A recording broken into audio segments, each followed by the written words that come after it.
সবাই মিলে ঈদের নামাজ পড়া, কোলাকুলি কিংবা আত্মীয় স্বজনের বাড়িতে দাওয়াত খাওয়ার মতো প্রচলিত রীতির একটা বড় পরিবর্তন দেখা গেছে এবারের কোরবানি ঈদে। শুধু ব্যক্তি জীবনে নয়, এবারের ঈদেও রাষ্ট্রীয় আয়োজনে ছিল বড় পরিবর্তন। গত রোজার ঈদের মতো এবারও প্রধানমন্ত্রী ও রাষ্ট্রপতি গণসংযোগ থেকে বিরত থেকেছেন। আর এর সবটাই ঘটেছে করোনা ভাইরাসের কারণে। চলমান বৈশ্বিক মহামারী আমাদের চোখে আঙ্গুল দিয়ে দেখিয়ে দিয়েছে পশুত্ব এবং মনুষ্যত্ব।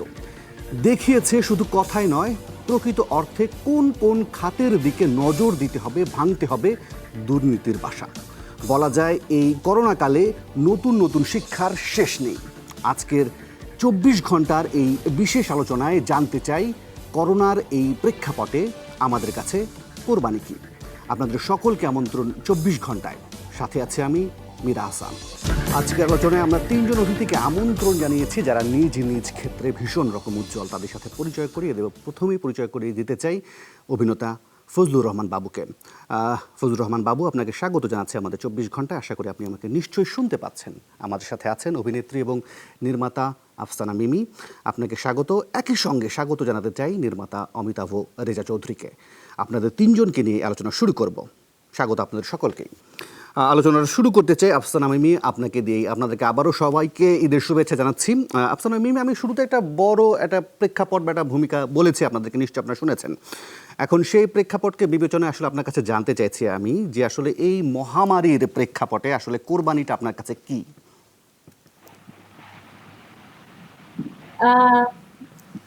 আমি আজকে সারাদিন বসে ভাবছিলাম যে আসলে আমি বলি, হ্যাঁ, একটু খোলাখুলি বলি আমার ভাবনাটা। অবশ্যই।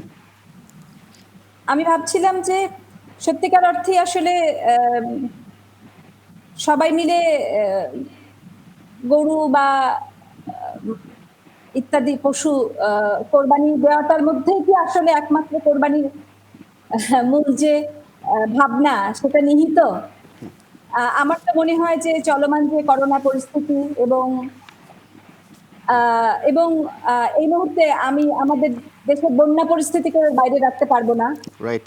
তো সবকিছু সাপেক্ষে যেটা মনে হয় যে আমরা আসলে অনেক বেশি আত্মকেন্দ্রিক হয়ে গেছি।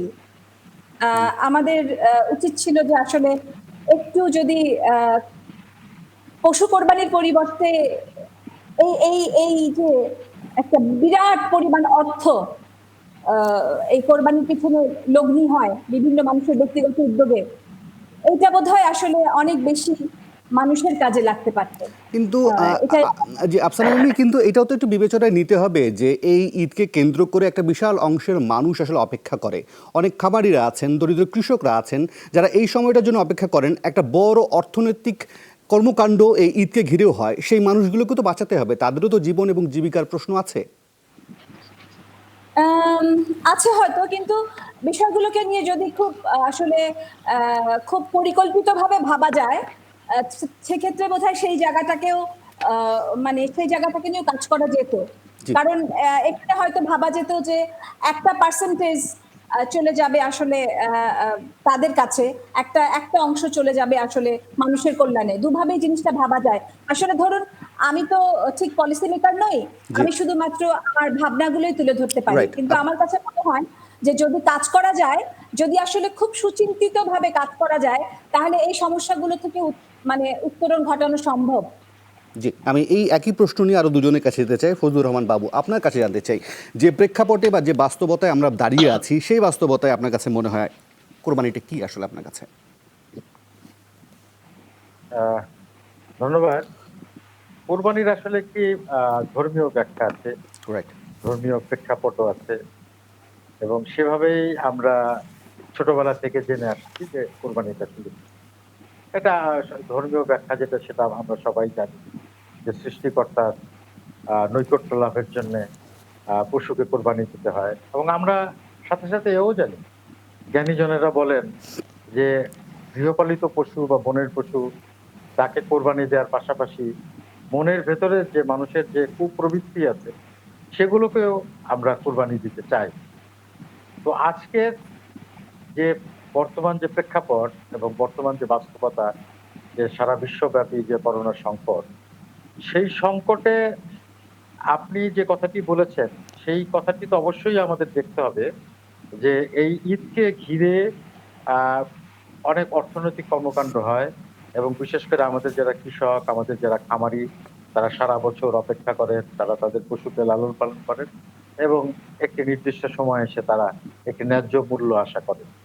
তো সেইটার তো সেই জায়গাটিতে মনে রেখেই আমাদেরকে আবার এই বাস্তবতাও বুঝতে হবে যে আজকে বাংলাদেশের অনেক মানুষ, অনেক দোকানপাট, অনেক ব্যবসা প্রতিষ্ঠান, অনেক বেসরকারি অফিস যেগুলো বন্ধ হয়ে গেছে বা অর্ধেক বন্ধ হয়ে গেছে বা বেতন অর্ধেক পাচ্ছে, সেইগুলোকে মাথায় রেখে যেমন আমরা এটা করতে পারি যে আমি দেখেছি আমার প্রতিবেশী অনেকেই আছে যারা হয়তো 4টি গরু কোরবানি দেয়, 10টি ছাগল কোরবানি দেয়। তো সেই জায়গা থেকে আমরা একটু সীমিত আকারে আজকের বাস্তবতাকে মাথায় রেখে আমরা একটু এই অসহায় মানুষগুলোর পাশে দাঁড়াবো।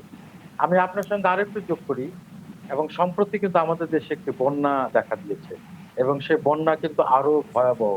আজকে সারাদিনে আপনাদের টেলিভিশন গুলোতেই দেখাচ্ছে যে মানুষ রান্না করতে পারছে না, হয়তো ঘরে চাল আছে কিন্তু রান্না করতে পারছে না। তো এই অবস্থায় কোরবানি সঙ্গে আমরা একটা ঈদও যোগ করি, শব্দ যোগ করি, আনন্দ। হ্যাঁ, জি। কোরবানি যেমন ত্যাগ আবার তেমনি আনন্দ।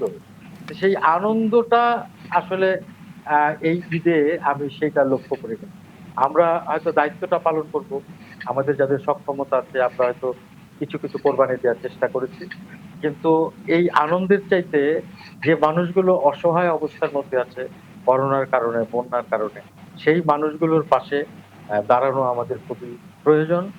এবং আমি নিজেও এবছরে আমার কোরবানির একটি বড় যে, যে কোরবানিটা আমি দেই, সেই জি। টাকাটা আমি চেষ্টা করেছি যে আমার গ্রামে এবং যারা অসহায় মানুষ আছে তাদের মধ্যে বিতরণ করে দেয়ার। তো আমি কোরবানিটাকে সার্বিকভাবে দেখি যে আসলে একা, একা কখনো আনন্দ হয় না। একা, একা উৎসব হয় না। হুম। উৎসব আসলে সবাইকে নিয়েই হয়। তো রাইট। আমরা এটা কিন্তু উৎসবও বলি। তাহলে আজকের যে অসহায় মানুষ আছে, সেই অসহায় মানুষগুলোর পাশে দাঁড়ানোটাই আমি মনে করি আজকের দিনে আমাদের জি। সবচেয়ে বড় কর্তব্য। এবং এটাই আজকের দিনে আমাদের আনন্দ হওয়া উচিত। জি। যে আমি একজন মানুষের পাশে দাঁড়াতে পেরেছি। ধন্যবাদ। অমিতাভ রেজা চৌধুরী, আপনার কাছে জানতে চাইবো ঠিক একই প্রশ্ন। পাশাপাশি এটাও একটু যোগ করে দেব, আমি আপনার বেশ কিছু ইন্টারভিউ শুনেছি, দেখেছি, সেখানে আপনি বলতেন যে আপনাকে রাজনীতি ভীষণভাবে টানে, আপনি নিজেকে রাজনীতি করার জন্য প্রস্তুত করেছিলেন। আপনার কাছে এক তো এই কোরবানি কি সেটা জানতে চাইবো, পাশাপাশি এটাও একটু জানতে চাইবো যদি একটু খোলাসা করেন, এই করোনাকালে আপনি রাজনীতির কোন দিকটা আপনার কাছে আসলে উন্মোচিত হয়েছে, দুর্বল দিক না সবল দিক? দেখেন, আমি তো সোশ্যাল সায়েন্টিস্ট না। মিমিয়াপা যেটা বলুন, আমি সোশ্যাল সায়েন্টিস্ট না, পলিসি মেকার না, বা রাইট। তাত্ত্বিকও না, সমাজচার। আমি ফিল্ম মেকার। আমার কাছে থিওলজিক্যাল প্রশ্ন করলে উত্তর পাওয়াটা খুব কঠিন। আর এখনকার সময়ে কোনো কথাই বলা যায় না। ভালো কিছু বললেও খারাপ হয়ে যায়, খারাপ কিছু বললেও খারাপ মানে হয়ে যায়। তো কোনো কিছুই বলা যায় না। জি। আমরা একটা দমবন্ধ সিচুয়েশনে আছি, সামাজিকভাবে, রাষ্ট্রীয়ভাবে, সেভাবেই হই। সেখান থেকে সাবধানতা নিয়ে কথা বলতে হয়। সেই জায়গার থেকে আমি আসলে ফিল্ম মেকারের জায়গা থেকে আমি আসলে কোরবানির ব্যাপারে কি করা দরকার না দরকার সেটা ব্যাপারে আমি কিছু বলতে পারবো না, আমি জানি না। মানে আমি তো এটা আমি কি বলবো, এটা গেল 1 নম্বর। 2 নম্বর কথা যেটা, সেটা হচ্ছে যে আমি ব্যক্তিগতভাবে আমি আসলে এই সময়টায় আমি খুব আনকমফোর্টেবল থাকি। আমি খুব আনকমফোর্টেবল থাকি কারণ যে এক ধরনের কোরবানিতে একটা একটা একটা স্পিরিট থেকে আসছে, থিওলজিক্যালি একটা স্পিরিট, এটা একটা মানুষের স্যাক্রিফাইস, এটা থেকে একটা এই ধরনের একটা স্পিরিট থেকে আসে। সামহাও এই স্পিরিটটা এই শহরের আমাদের এখন আর দেখা যায় না। এই স্যাক্রিফাইসের যে স্পিরিট, এই স্পিরিট থেকে এটা আসছে, সেইটা নাই। এটা আসলে অন্য এক উৎসবে চলে আসছে এবং উৎসবটা ধীরে ধীরে একটা হত্যার উৎসবে পরিণত হয়ে গেছে এবং সেইটা খুবই ডেঞ্জারাস। কিন্তু যেটা যে স্পিরিটে কোরবানির জায়গা থেকে আসছিল, সেটা যদি থাকতো, সেটা যদি থাকে তাহলে কোনো অসুবিধা নেই। কিন্তু সেটা কি আছে নাকি? জি। আর পোস্ট কোভিড প্যান্ডেমিক সিচুয়েশন এখন একটা সিচুয়েশন, এমন একটা তৈরি আপনি হয়েছে কি এটা মনোযোগ দিয়ে দেখার যেখানে চেষ্টা আসলে করেছেন যে আমাদের স্পিরিটটা নষ্ট হলো কেন? সেটা অনেক বিশাল আলাপ, এটা সোশ্যাল সায়েন্টিস্ট আলাপ, মানে সেটা আমি ফিল্ম মেকার হিসেবে ওটা আমার ছবিতে দেখা যাবে, ওটা আচ্ছা, আমি আলাপ আলোচনার বিষয় না। মানে আপনি কি অবজেক্টিভ টাইপ প্রশ্নের মতো উত্তর দেওয়ার জন্য বসেছেন আজকে, বলেন চিন্তা করছেন নাকি? না, আমি আসলে স্পেসিফিকলি একজন ফিল্ম মেকারের কাছে যদি প্রশ্ন করেন, আমার অনুভূতির জায়গা থেকে আমি সেখান থেকে বলতে পারি। আমার অনুভূতির জায়গা থেকে আমি এই সিচুয়েশনে খুব আনকমফোর্টেবল থাকি, যেখানে মানুষের এত বিভেদ, এত বৈষম্য, মানুষের জি। আসলেই একটা অদ্ভুত কোভিড সিচুয়েশন, প্যান্ডেমিক সিচুয়েশন, যেখানে অর্থনৈতিক বৈষম্য থেকে শুরু করে আরো বিবাদ, মানুষের হাত বাড়ানোর সময়, সেখানে আমি যখন কালকে ফিরছিলাম কোন এক জায়গা থেকে, যখন 3খানা বড় গরু দেখে আমি জিজ্ঞেস করলাম, ভাই এটার দাম কত? বললো 7 লক্ষ টাকা। তো এটা দেখে আমি একটু আনকমফোর্টেবল, মানে সেটা তো অসুবিধা নেই, সেটা যদি পুরাটাই মানুষকে দিয়ে বিলিং করা হয় তাহলে খুবই ভালো কথা, কিন্তু এত মাংস মানুষ এখন খাবে কিভাবে? মানুষ আসলে অন্য জিনিসও দরকার, অন্য জিনিসের দরকার। আমার মনে হয় এটা একটু সচেতন হওয়া দরকার এই Right. মুহূর্তে, যে আমরা আসলে কিভাবে এই সিচুয়েশনে আমাদের এটাকে কমব্যাট করব। কিন্তু সেই বলে কোরবানির স্পিরিট তো নষ্ট না করার কথা কেউ বলছে না, স্পিরিটটা থাকুক, ওই স্যাক্রিফাইস টেন্ডেন্সি থাকুক। সেটা কিভাবে এটাকে আচরণগতভাবে পরিবর্তন ঠিক করব, এই সিচুয়েশনে কিভাবে আমরা ধর্মীয় ভাবে হোক, বিশ্বাসের জায়গা থেকে কিভাবে এটা পালন করব, সেটা আমাদের একটু সচেতন হওয়া দরকার এই মুহূর্তে বলে মনে হয়। জি, আপনার একটু বিশ্লেষণ জানতে চাইবো যে আমরা এবারও দেখলাম যে অনেকেই ঢাকা শহরে 10টা 5টা 15টা এমনও গরু কোরবানি করার সংখ্যা দেখা গেছে আসলে, যেখানে সবাইকে বলা হচ্ছিল একটু সীমিত হয়ে যাবার জন্য, বা এই অর্থটা অন্য কোনো জায়গায় যদি ব্যয় করা যেত। এই যে দেখানোর বিষয়টা, এটা কি আসলে মানুষের কোন প্রবৃত্তি থেকে আসে বলে আপনার মনে হয়? দেখুন, দেখানোর ব্যাপারটা মানে শো অফ কালচার বা নিজের স্ট্যাটাসকে তুলে ধরা, মানে স্ট্যাটাস সিম্বল হিসেবে অনেক কিছুকে কাউন্ট করা, এটা তো আসলে অনেক বছর ধরেই চলে আসছে, মানে আমাদের সমাজে বা এই শহরে বা আমাদের অন্য শহরগুলোতে। সেটা হলো যে মানে এটা তো আসলে ক্যাপিটালিজমেরই একটা ইম্প্যাক্ট, তাই না? জি। তো আমরা তো আসলে মানে ধনতন্ত্র কি বলে, ধনতন্ত্র তো চায় মানুষের বৈষম্যটা থাকুক। হ্যাঁ, ধনতন্ত্র কিন্তু কখনো চায় না যে মানুষের বৈষম্যটা কমে যাক, ঠিক আছে? জি। তো তাতে আমরা যে চর্চাটা করি, মানে আমরা আমরা যে চর্চাটা দর্শনগত জায়গায় করি, ফিলোসফিক্যালি করি, বা যে চর্চাটা আমরা আমাদের প্রতিদিনকার জীবন যাপনে করি, সেটাই তো আসলে সেটা দিয়ে তো আসলে একটা সমাজকে আমরা দেখি বা একটা সমাজকে চিনি বা জানি। তো আমরা তো বহু বছর ধরে দেখছি যে স্ট্যাটাস সিম্বল নামে একটা অদ্ভুত বিষয়, যে আমি আসলে মানে স্পেশালি কোরবানি নিয়ে যদি বলি, এটা তো বহু বছর ধরে হয়ে আসছে যে কে কত দামি কোরবানি দিতে পারলো, কত দামি পশু, সেটা একটা বড় ব্যাপার। এবং এগুলো নিয়ে তো পত্রপত্রিকা, টেলিভিশনেও আলোচনা হয়। কেন পত্রপত্রিকা বা টেলিভিশন গুলো তো এগুলোকে ডিসকারেজ করতে পারতো, যে কে কত বড় কোরবানি দিচ্ছে, কত টাকা দাম, সেটা আসলে তারা প্রচার করবে না। হ্যাঁ, বরঞ্চ তারা উল্টো দিকে প্রচার করবে যে এই যে এত টাকা দামের পশু কোরবানি দেওয়া হচ্ছে, তার উল্টো দিকে আসলে কতগুলো মানুষ অসহায় হয়ে আছে, সেই কম্পারিজন থেকেই তারা বেশি হাইলাইট করবে। মানে আমরা যখন পত্রিকায় বলছি অমুক গরুর দাম এত, অমুক গরু অমুক লোক কিনেছে, এইভাবে তাদেরকে এনকারেজ করারও আসলে দরকার নেই। তো যাই হোক, আমি মূল ব্যাপারে ফিরে আসি। মানে কোরবানির মূল স্পিরিট যেটা অমিতাভ রেজা বলছিলেন, বাবুদা বলছিলেন, এটা তো আসলে একটা মেটাফরিক্যাল ব্যাপার ছিল, তাই না? যে আসলে কি, এটা তো একটা রূপক, একটা পশু কোরবানির মধ্যে দিয়ে। এবং যখন ইব্রাহিম আলাইহিস সালাম তার পুত্রকে দেখলেন, তখন কি দাঁড়ালো বিষয়টা, যে ব্যাপারটা এরকম যে তুমি তোমার সব থেকে প্রিয় জিনিসকে কোরবানি দাও, তুমি তোমার ভেতরের পশুত্বকে কোরবানি দাও, তুমি তোমার মানে স্পিরিটটাকে সামনে আনো। কিন্তু আমি ধর্মের প্রতি শ্রদ্ধাশীল, কিন্তু মানে ধর্মকে সামনে রেখে যে সমস্ত মানে অদ্ভুত কিছু সামাজিক নিয়ম কানুন তৈরি হয়েছে, সেগুলো আসলে একটু মানে সব পরিস্থিতিতে মেনে নেওয়া একটু কঠিন। জি, আমি এই যে একটু থামাই, আমি একটা বিরতি নেই। আমি বিরতির পর ফিরে এসে আসলে এই করোনাকালে এই যে আপনারা যেখানে কাজগুলো করেন, যে মাধ্যমে কাজ করেন, সেখানে শুধু আপনারা তিনজনই যে কাজ করেন তা তো নয়। অনেক অ্যাসিস্ট্যান্ট প্রোডিউসার থাকেন, লাইনম্যান থাকেন, লাইটম্যান থাকেন, ট্রলিম্যান থাকেন। সেই মানুষগুলো আসলে কেমন আছে? আপনারা পুরো শিল্প সমাজ তাদেরকে কতটা সাপোর্ট দিতে পারছেন, শিল্পী সমাজ তাদেরকে কতটা সহায়তা করতে পারছেন, তারা কেমন আছে? আমি আসলে সেই বিষয়টা জানতে চাইবো আপনাদের কাছে। যেতে চাই ফজলুর রহমান বাবু আপনার কাছে। ফজলুর রহমান বাবু, এই করোনাকালে আপনারা কেমন আছেন? আপনারা যাদের সাথে কাজ করেন, যাদেরকে নিয়ে কাজ করেন, আপনাদের আশপাশের মানুষেরা, তারা কেমন আছেন? আসলে আমরা যে সবাই ভালো আছি সেটা একেবারেই বলা যাবে না। সারা পৃথিবীর মানুষই একটা সংকটের মধ্যে আছে, আমরাও একটা সংকটে। আপনি যে প্রশ্নটা করলেন যে আমাদের সঙ্গে আরো যারা কাজ করেন, যারা একটু অল্প আয়ের, অপেক্ষাকৃত কম আয় করেন এমন শিল্পীরা, অভিনেতা অভিনেত্রীরা, বা আমাদের ক্যামেরার পেছনে আমাদের লাইটের সঙ্গে যারা কাজ করেন, যাদের আয় অপেক্ষাকৃত কম, তারা কেমন আছে? তো এই বিষয়টাতে আমরা একদম শুরু থেকে, প্যান্ডেমিক যখন শুরু হয়, আমরা শুরু থেকেই এই বিষয়টায় আমরা সচেতন ছিলাম এবং প্রথম থেকেই আমাদের আপনারা জানেন যে আমাদের কয়েকটি সংগঠন আছে, যেমন অভিনয় শিল্পী সংঘ, ডিরেক্টরস গিল্ড, প্রডিউসার অ্যাসোসিয়েশন, নাট্যকার সংঘ, এরকম সবগুলো সংগঠন মিলে আমরা একটি ফান্ড তৈরি করার চেষ্টা করেছিলাম এবং এখনো সেটা অব্যাহত আছে সেই কাজটি।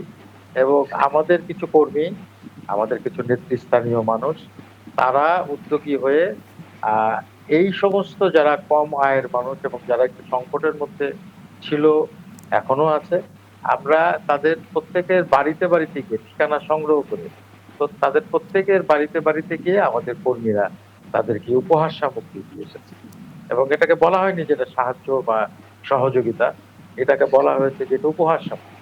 তো সেই কাজটি কিন্তু এখনো অব্যাহত আছে এবং আমাদের মধ্যে আমাদের যাদের একটু সক্ষমতা বেশি, আমাদের যাদের একটু আয় বেশি আছে, বা আমাদের যাদের সঞ্চয় আছে, আমরা প্রত্যেকেই চেষ্টা করেছি যে আমাদের সাধ্য মতো আমাদের সেই সহকর্মীদের পাশে দাঁড়াতে।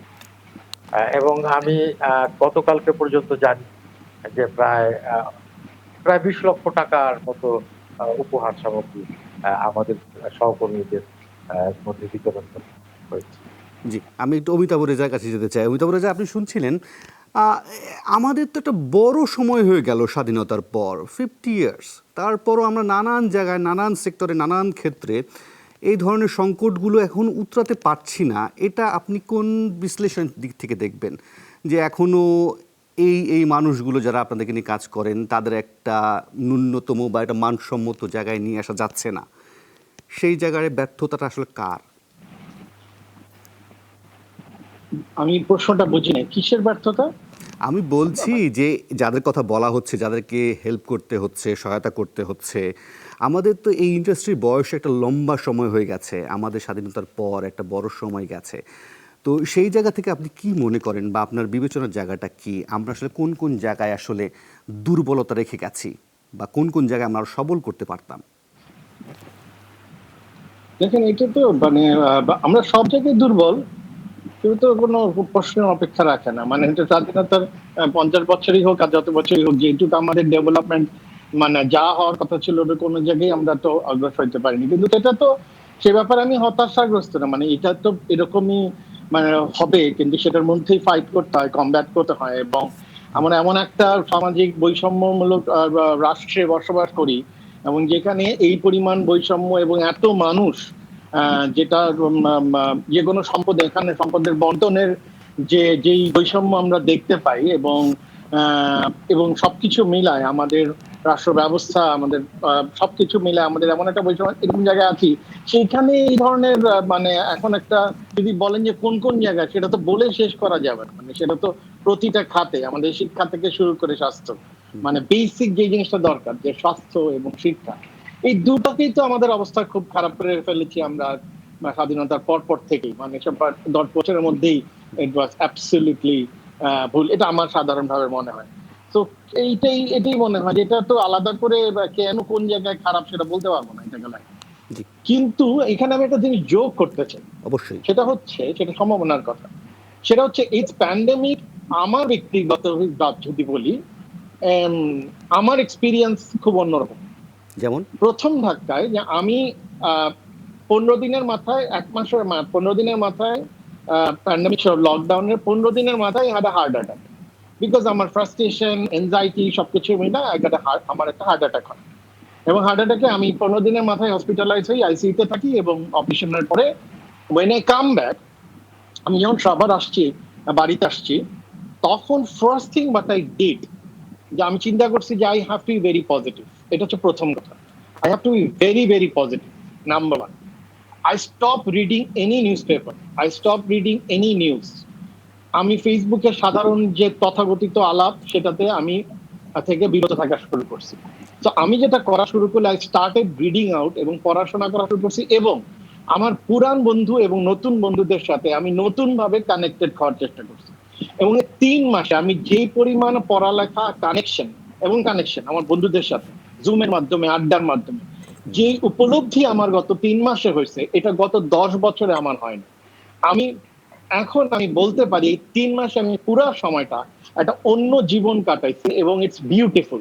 এবং এই পজটা আমার জীবনের দরকার ছিল। এবং তারপরে যখন আমি গত 1 মাস যাবত কাজ করতে গেছি, আমি অ্যাকচুয়ালি বেটার কাজ করতে পারছি, এবং আমার সাথে যারা কাজ করতে আসছে তারাও বেটার কাজ করতে পারছে। এবং আরেকটা কথা বলি, আপনারা যেটা বললেন যে আমার কিভাবে হেল্প করা যায়, অন্য মানুষরা কেমন আছে, অল প্রোডাকশন ক্রিউরা কেমন আছে, হ্যাঁ একটু তো সমস্যা হবেই। একটা বিশাল প্রোডাকশন ক্রিউকে আমরা হেল্প করতে পারবো না, রাষ্ট্রীয়ভাবে হেল্প করা সম্ভব না, কিন্তু যার যতটুক হাত বাড়াইতে পারে তার হাতটা যদি একটু বড় পারে, অর্থাৎ আমি আমার টিমকে যদি বাঁচায় রাখতে পারি, অর্থাৎ আমার সাথে গত 2 বছর যারা কাজ করেছে তাদেরকে যদি বাঁচায় রাখতে পারি, তাদেরকে যদি মোটামুটি ভাবে স্বাবলম্বী রাখতে পারি, তাহলেই কিন্তু আমি বেঁচে থাকলেই আমরা মানে প্রফিট করবো, বেঁচে থাকলেই আমরা জিতে যাব। সেই বেঁচে থাকার জন্য আমি আমার মানুষকে বেঁচে থাকানোর চেষ্টা করতে হবে। এত মানুষকে সাহায্য এটা তো অনেক বড় ব্যাপার, এটি না করে জাস্ট নিজের মানুষকে, নিজের ড্রাইভার, আমাদের নিজের ড্রাইভারের বেতন যদি না দিই, নিজের প্রোডাকশন অ্যাসিস্ট্যান্টের বেতন না দিই, এদের যদি না দিই, এইটাকে সবচেয়ে আগে নজর যদি দিই, আমি আমার এমপ্লয়ীদের বাঁচায় যদি রাখি, এবং তারপর আমি 2 মাস বাঁচায় রাখার পর আমি দেখলাম আই নিড টু ওয়ার্ক, তখন আমরা কি করেছি, তখন ব্যাপ আমার Bangladesh film makers film producer association বলে আমাদেরকে অ্যাসোসিয়েশন করেছে আমাদের প্রডিউসাররা, ব্রিলিয়ান্ট অ্যাসোসিয়েশন, যে অ্যাসোসিয়েশনে তারা একদম 20 পাতার একটা বের করেছে, নীতিমালা বের করেছে কিভাবে তারা শুট করতে হবে, স্বাস্থ্যবিধি বলতে কি বোঝায়, মাস্ক কিভাবে পড়তে হয়, কিভাবে খুলতে হয়, শুটিং এ কিভাবে যাইতে হবে, শুটিং এর প্রসেসে। এইভাবে কিন্তু আমরা আমি প্রায় 12 দিনের মতো শুট করেছি বিভিন্ন গত 1 মাসে, এবং এখনো পর্যন্ত আমি মোটামুটি মেনটেন করতে পেরেছি।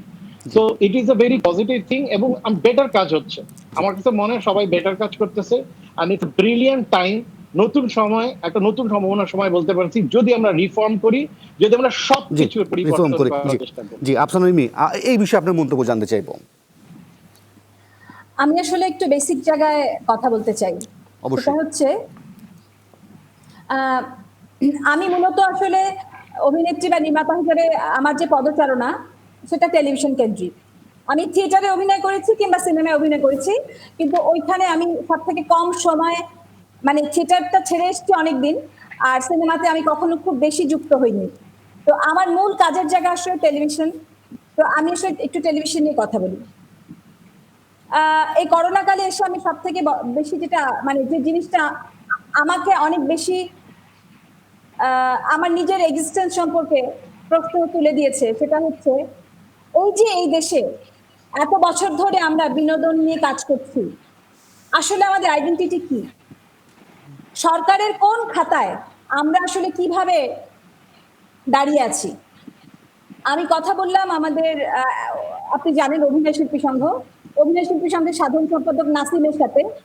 নাসিম আমাকে বললো যে আপা, এটাই সব থেকে কষ্টের দিক, যে আমরা সংস্কৃতি মন্ত্রণালয়ের আন্ডারেও না, তারাও আমাদেরকে বিলং করে না, বা আমরা সেখানে বিলং করি না। তথ্য মন্ত্রণালয়ও অভিনেতা অভিনেত্রীদের নিয়ে কি করবে জানেন। আমি কিন্তু সিনেমা বা মঞ্চ নিয়ে কথা বলছি না, আমি একদমই অ্যাবসলিউটলি টেলিভিশন মিডিয়াম নিয়ে কথা বলছি। এই যে এখানে এত এত শিল্পী, আপনারা বলছেন যে ক্যামেরার পেছনে বা লাইটে বা, মানে আজকে টেলিভিশন ইন্ডাস্ট্রিতে যে ভদ্রলোক গাড়ি চালিয়ে আমাদেরকে বিভিন্ন স্থানে পৌঁছে দেন, তিনিও তো আসলে আমাদেরই অংশ। রাইট। অনেক অনেক অনেক জুনিয়র আর্টিস্ট আছেন, হ্যাঁ, যাদের কাজই থাকে কম, আর অবশ্যই সম্মানীয় কম থাকে। তো এই হিসাবে এটা একটা বিশাল ইন্ডাস্ট্রি হিসেবে গড়ে উঠেছে বলে আমরা বারবার দাবি করছি, কিন্তু সেই ইন্ডাস্ট্রির প্রপার কোনো ইনফ্রাস্ট্রাকচার নাই। এত এত টেলিভিশন চ্যানেল আছে, এত এত প্রোডাকশন হাউস আছে, এত এত মানুষ আছি আমরা, এত এত সংগঠন আছে, সরকারের মন্ত্রণালয় আছে, কিন্তু কেউ কি বলতে পারবে যে আমাদের আসলে একটা সঠিক রূপরেখা আছে, একটা সঠিক অবকাঠামো আছে? নেই। তো আমার মনে হয় যে আমাদের এখন এই দিকটাতে অনেক বেশি তাকানো দরকার, কারণ এই করোনার এই যে ক্রাইসিস, এটা কিন্তু কোনো অল্প সময় ক্রাইসিস না, এটা এটা এটা এই সময়ের মধ্যে দিয়ে আমরা যাচ্ছি, এরপরে আছে কিন্তু আফটার ইফেক্টস, তাই না? জি। মানে পোস্ট পোস্ট কোভিড বা পোস্ট করোনা কালটাও কিন্তু আমাদের জন্য ইকুয়ালি চ্যালেঞ্জিং। হ্যাঁ, জি তো সেখানে অনেক কিছু হয়তো বদলে যাবে, অনেক কিছু নতুন ভাবে ভাবতে হবে, এবং বারবারই আমি এই কথাটা বলছি যে করোনা পরবর্তী বিশ্বের রাজনীতি এবং অর্থনীতি, রাজনীতি এবং অর্থনীতি দুটোই তো বদলাবে। তো সেইটার সাপেক্ষে মানে সকল মানুষই কিন্তু কোনো না কোনো ভাবে সমস্যায় পড়বে, সকল মানুষই কোনো না কোনো ভাবে উত্তীর্ণ হয়ে আসবে, সকল মানুষই কোনো না কোনো ভাবে সুবিধাগ্রস্ত হবে।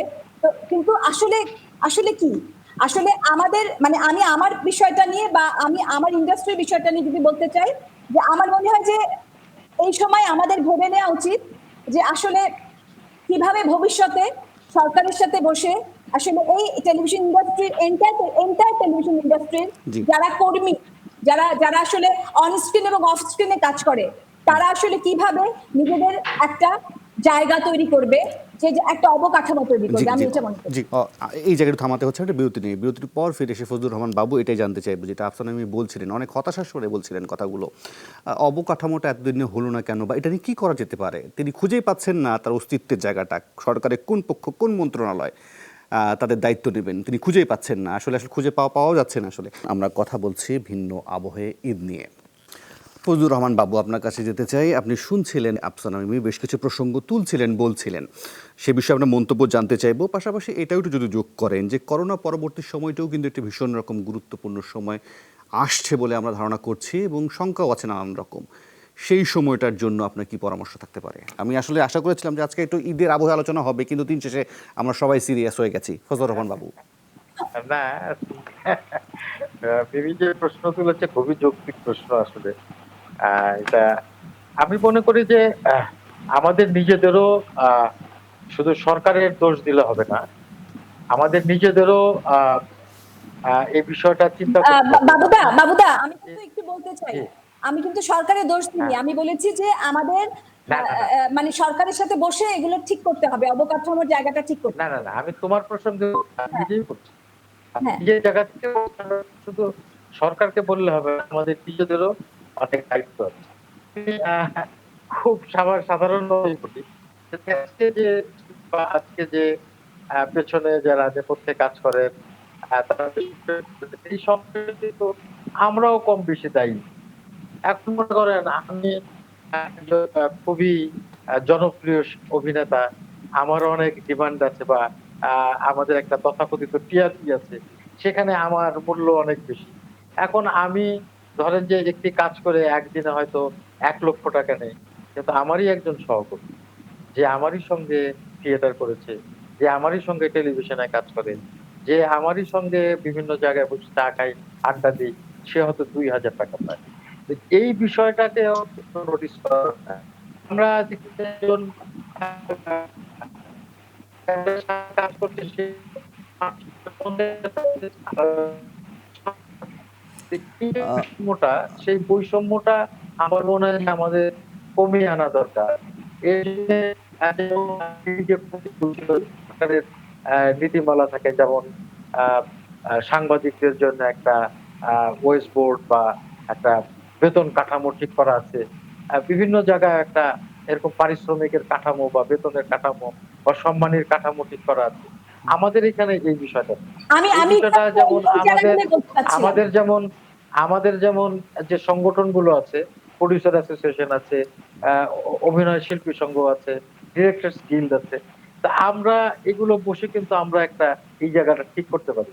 আমি মনে করি যে এই বৈষম্যটা কমিয়ে আনা দরকার। জি এই বৈষম্যটা কমিয়ে আনলেই এই ধরনের সংকটের সময় বা এই ধরনের করোনা কালে বা ভবিষ্যতে কোনো ধরনের যদি মহামারী হয়, আমাদেরই সহকর্মীরা, আমাদেরই ভাইরা এরকম সংকটের মধ্যে পড়বে। এবং সেই ভাবনাটা ভাবার সময় এখন হয়ে গেছে। আর করোনা পরবর্তী অবস্থা আসলে এখনো আমরা ঠিক বুঝতে পারছি না। আমি অন্তত বুঝতে পারছি না যে করোনাটা কতদিন পরে যাবে, বা কিভাবে আমরা এর সঙ্গে মানিয়ে চলবো, বা কতদিন আমরা এর সঙ্গে আমাদের মানিয়ে চলতে হবে, বা পরবর্তী অবস্থা কি হবে। তবে আমি মনে করি যে আমাদেরকে আরো বেশি সচেতন হতে হবে। আমাদের আরো বেশি দায়িত্বশীল হতে হবে। আমাদের আরো বেশি আ আ সহমর্মিতার ভেতরে, সহানুভূতির ভেতর দিয়ে আমাদের যারা প্রতিবেশী আছেন, আমাদের পরিবারের আত্মীয়স্বজন আছেন, আমাদের যারা সহকর্মী, আমরা যাদের সাথে কাজ করি, তাদের প্রতি আমাদের দায়িত্বশীলতা আরো বাড়াতে হবে। আমি একা একা বেশি ভালো থাকতে পারবো না। এইটা করোনা আমাদেরকে শিক্ষা দিয়েছে যে আমি যত বেশি আয় করি না কেন, সমাজে আমার যত প্রতিপত্তি প্রভাব থাকুক না কেন, আমি কোনো অবস্থাতেই একা একা ভালো থাকতে পারবো না। সেটা আমাদের স্বাস্থ্য খাতও দেখিয়ে দিয়েছে যে আমার অনেক টাকা থাকার পরেও আমি কিন্তু সুচিকিৎসা পেলাম না। হ্যাঁ? তো সেই জায়গাগুলোকে আমাদের নোটিস করতে হবে এবং সবাই মিলে ভালো থাকা বা একটি আহ মোটামুটি বৈষম্যহীন আমরা আমাদের যে সমাজ ব্যবস্থা, যে রাজনৈতিক ব্যবস্থা, সেই ব্যবস্থা তো আমরা সাম্যবাদী ব্যবস্থা তৈরি করতে পারবো না। হুম। কিন্তু মোটামুটি একটি বৈষম্যহীন অবস্থার মধ্যে দিয়ে আমাদেরকে যেতে হবে এবং তার জন্যে আমি মনে করি এখনই আমাদের প্রস্তুতি। জি, অমিতাভ রেজা, আপনি যদি এই বিষয়ে একটু মন্তব্য করেন, কারণ বলছিলেন তারা দুজনই কাঠামোর বিষয়টি বলছিলেন এবং বাইরের বৈষম্যের থেকেও তাদের শিল্পী সমাজের মধ্যে যে বৈষম্যটা বিদ্যমান সেটা নিয়ে তারা একটা আলোচনা করছিলেন। আপনি এই বিষয়ে একটু মন্তব্য করেন, অমিতাভ রেজা। এখন এটাতে তো যেটা মিমি আপা এবং বাবু ভাই যেটা বললো সেটা তো আসলে দ্বিমত করার কিছু নেই। মানে এটা তো স্বাভাবিক ঘটনা, একটা রাষ্ট্র যে রাষ্ট্রের মধ্যেই এত বৈষম্য, সেখানে শিল্পী এবং সবকিছুর মধ্যে বৈষম্য থাকাটা তো স্বাভাবিক। এবং এটা সত্যি কথা যে আমাদের আসলে কিন্তু একটু যদি প্রফেশনালাইজ করতে হয় তাহলে যে কাজটা করতে হবে সেটা হচ্ছে প্রতিটা প্রফেশনালকে তাদের দায়িত্বটা নিতে হবে এবং প্রতিটা প্রফেশনাল স্ট্রাকচার গুলাকে, অর্থাৎ শিল্পী সমাজ বা ডিরেক্টরস যে গিল্ড বা এখন যে সিনেমাটোগ্রাফার গিল্ড বা প্রোডাকশন হাউসের যে কোম্পানি, প্রতিটা ছোট ছোট পকেটে পকেটে প্রতিটাই আলাদা আলাদা ইনস্টিটিউশন আছে। সেই ইনস্টিটিউশন গুলা আসলে তারা কিভাবে কাজ করবে, তাদের দায় এবং তাদের রাইটস গুলাকে নিয়ে আসলে ফাইট করতে হবে এবং ফাইট গুলা গভর্নমেন্টের সাথে এক ধরনের সম্পর্ক তৈরি করতে হবে যে আমার এটা হচ্ছে ইনস্টিটিউশনে কাজ করতে, এই ইনস্টিটিউশনে অর্থাৎ কথার কথা মেকআপ আর্টিস্ট ইনস্টিটিউট যেটা সংঘ আছে, তারা বলবে যে আমরা আসলে এটা হচ্ছে আমাদের বেসিক রেঞ্জ, এখানে কাজ করতে গেলে এই প্রফেশনাল লাইসেন্স লাগবে এবং তারপরে আমরা এইভাবে কাজ করতে পারবো। যে কোনো সারা পৃথিবীতে ইনস্টিটিউশন গুলো এইভাবে কাজ করে। তো আমাদের ইনস্টিটিউশন গুলো দুর্বল, আমাদের ইনস্টিটিউশন গুলো এত শক্তিশালী হয়ে উঠতে পারে না। এটা যদি শক্তিশালী হয়ে ওঠে তাহলে তাহলে তাদের তাহলে তাহলে তারা তারা তাদের অধিকার গুলাকে নিয়ে কাজ করতে পারবে। এবং যে অসম রকমের যে লুণ্ঠনের ইয়ে চলে, যে মানে বাবু যেটা বলতেছিল একটা বৈষম্য বা আসলে তো এটা লুণ্ঠন চলে, এক ধরনের অদ্ভুত ভাবে টাকা মেরে খাওয়ার এক ধরনের ইয়ে থাকে। তো সেই লুণ্ঠনটা অথবা বন্ধ হবে না যদি সেটা প্রফেশনালি ঘটে ঘটনা। জি, আফসানা মিমি, ছোট্ট করে একটু বলবেন যে আপনি শুনছিলেন যে বিরতির আগে অমিতাভ রেজা তার গত 3.5 মাসের কিছু দারুণ অভিজ্ঞতার কথা বলছিলেন যে তিনি কীভাবে তার সময়টাকে কাজে লাগিয়েছিলেন। আমি ছোট্ট করে যদি অমিতাভ রেজা বলেও ফেলেন আমাকে যে আপনার যদি সামনের দিনগুলোতে আপনি যদি ছোটো ছোটো গল্প বলতে চান সিনেমার মধ্য দিয়ে, এই 3.5 মাস থেকে আপনি কি বেছে নেবেন, মানে কোন ধরনের গল্প, কোনো কি চিন্তাভাবনার মধ্যে আছে কিনা? অনেকগুলা গল্প আমরা তৈরি করেছিলাম এবং আপনারা জানেন যে বাংলা এখন নিউ নর্মালে সবচেয়ে শক্তিশালী যে জায়গাটা সেটা হচ্ছে OTT, over the top, right? OTT platform, that's is the only platform যেখানে এখন সারা পৃথিবীতে, আমি ইদানিং আজকে সাইট অ্যান্ড সাউন্ডের যে এডিশন বেরিয়েছে রিসেন্ট এবং আমি এএসসি যে এডিশন বেরিয়েছে আমেরিকান সিনেমাটোগ্রাফার, ওইখানে পর্যন্ত they are talking about Netflix, Amazon Prime and all this things. তার মানে কি, the new OTT platform is the new normal. Subset কিভাবে আপনি ওইখানে গল্প বলবেন এবং ওখানে গল্প বলার অগাধ সুবিধা, সম্ভাবনা এবং রেভিনিউ অনেক। যেহেতু বাংলাদেশের ওটিটি প্ল্যাটফর্ম এখনো শক্তিশালী হয়ে উঠতে পারছে না, কারণ কিছুদিন আগে আপনারা জানেন যে ওটিটি প্ল্যাটফর্মের গুলাকে সরকার একটা চিঠি দিচ্ছে এবং এটার পরে আবার নিস্তেজে গেছিল। আমি অনেক সম্ভাবনা নিয়ে ওটিটি গুলার সাথে কথা বলছিলাম এবং খুবই ইন্টারেস্টিং কাজের জন্য হাজির হচ্ছিলাম, বাট আমাদের গভর্নমেন্টের এইসব চিঠিপত্র এইসবের গন্ডগোলের কারণে আমরা আবার প্রায় প্র্যাকটিক্যালি 6 মাস পিছায় গেছি। আর ফিলোসফিক্যালি যদি বলি প্রায় বোধহয় 10 বছর পিছায় গেছি আমরা আবার ওটিটি প্ল্যাটফর্মে। জি, আফসানা মিমি, আপনার কথা শুনতে চাই যে সামনের দিনগুলোতে নিয়ে কি কি ভাবছেন, কি কি বিবেচনা করছেন ওটিটি নিয়ে? আসলে খুব সত্যি কথা যদি বলি, আমি এখনো সামনের দিনগুলো নিয়ে কিছুই ভাবছি না। কারণ আমার কাছে মনে হচ্ছে বর্তমান সময়টা, মানে বর্তমানের প্রতিটা দিন যাপন করা এখন অনেক বেশি গুরুত্বপূর্ণ। আমি বর্তমান সময়ের মধ্যে দিয়ে এই যাপনের মধ্যে দিয়ে হয়তো আমাদের একটা কিছু দাঁড়াবে, তবে আমি আসলে খুব সামনের দিকে তাকিয়ে যে কোনো কিছু পরিকল্পনা করছি তা না। আমি বরঞ্চ খানিকটা অপেক্ষা করার মানসিকতা নিয়ে মনে করছি যে হ্যাঁ, আমি কাজ শুরু করছি এবং নিয়মিত কাজ করে যাব।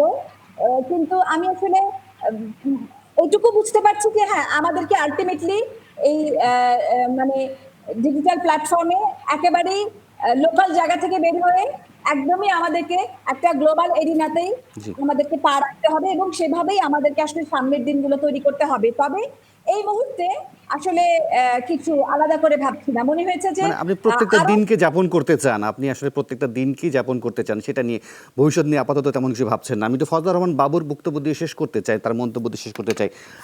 আপনিও কি প্রত্যেকটা দিন যাপন করতে চান নাকি সামনের দিনগুলো নিয়ে কিছু ভাবছেন? যদি একটু ছোট্ট করে আমাকে ব্রিফ করেন। না, এই সময়টাতে আসলে আহ, আমি নিজেও অমিতাভের মতো আহ, আহ, প্রচুর বই পড়েছি, ছবি দেখেছি, সারা পৃথিবীর অনেক বড় বড় অভিনেতাদের অভিনয় দেখার চেষ্টা করেছি, ছবিও দেখেছি। আবার আমি যেহেতু অভিনেতা, অনেক বড় বড় অভিনেতাদের অভিনয়টাও আবার আলাদা করে দেখার চেষ্টা জি। করি। তো সেটা আমি অনেক এনজয় করেছি এই কয়েক মাসে। আর আমি মনে করি সাধারণ মানুষ তো বটেই হ্যাঁ, বিশেষ করে যারা সৃজনশীল কাজের সাথে যুক্ত আছেন, তাদের আসলে একটু নিজস্ব সময় দরকার হয়। হুম। আমরা আসলে এত বেশি ব্যস্ত হয়ে গিয়েছিলাম গত 20 বছরে, যে আমাদের আসলে নিজস্ব সময় বলে কিছু জি। ছিল না। সেই সময়টা কিন্তু আমি গত 3-4 মাসে পেয়েছি। নিজের সম্পর্কে ভাববার সময় পেয়েছি, জি। নিজেকে একটু চেনার চেষ্টা করেছি। হ্যাঁ, আহ, আমার কোথায় কোথায় দুর্বলতা গুলো আছে সেগুলোও খুঁজে খুঁজে জি। বের করার চেষ্টা করেছি। হুম। তো এই বিষয়গুলো তো আছে, এবং জি। এর বাইরেও ভবিষ্যৎ নিয়ে চিন্তা আছে। যেমন হয়তো এই আগামী মাসেই এই ওটিটি প্ল্যাটফর্মের জন্য জি। জি। কাজ করতে হবে। অলরেডি কথাবার্তা হয়ে গেছে, স্ক্রিপ্ট জি। নিয়ে আলোচনা হচ্ছে, একটা ছবির কথা হচ্ছে। মানে তবে আমি মনে প্রাণে আশা করছি যে জি। করোনাটা আস্তে আস্তে ধীরে ধীরে জি। আমাদের এখানে ফজলুর এর রহমান বাবু, প্রভাবটা কমে যাবে। জি, বুঝতে পেরেছি আপনারা সবাই এক ধরনের ভবিষ্যতে পরিকল্পনা করছেন, শুধু আফসানা মিমি ছাড়া। যাই হোক, অসংখ্য ধন্যবাদ অমিতাভ রেজা চৌধুরী, ফজলুর রহমান বাবু এবং আফসানা মিমি, আপনাদের তিনজনের মূল্যবান সময় এবং মন্তব্যের জন্য আজ এখানে শেষ করতে হচ্ছে। কাল আবারও দেখা হবে, সে পর্যন্ত সবাই ভালো থাকবেন। শুভরাত্রি।